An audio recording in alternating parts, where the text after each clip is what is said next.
Enterprises are moving from Salesforce to ServiceNow CRM to go beyond a system of record and become a system of action. A CRM built for an AI world, which is not just a database for sales teams, but an intelligent workflow engine that moves revenue from intent to outcome across sales, service, fulfillment, and renewal. But replacing Salesforce isn't just about moving data. It is about modernizing how CRM data is structured, governed, and activated across the entire lead-to-cash and CPQ lifecycle. That's where Work4Flow's Salesforce to ServiceNow CRM Migration Accelerator comes in.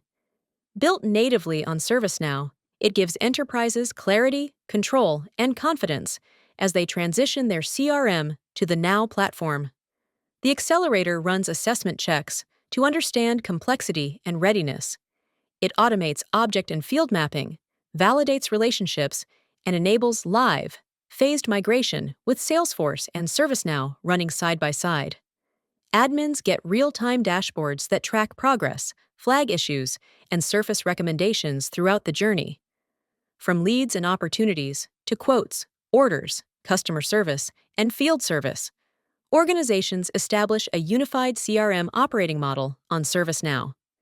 And because the data is clean, structured, and trusted, Now Assist and Agentic AI can work effectively from day one. When CRM is migrated with structure and intelligence, every workflow that follows becomes faster, smarter, and more autonomous using Agentic AI. Work4Flow's Salesforce CRM Migration Accelerator, enabling a seamless, AI-driven replacement for Salesforce on the ServiceNow platform. Learn more on www.work4flow.com.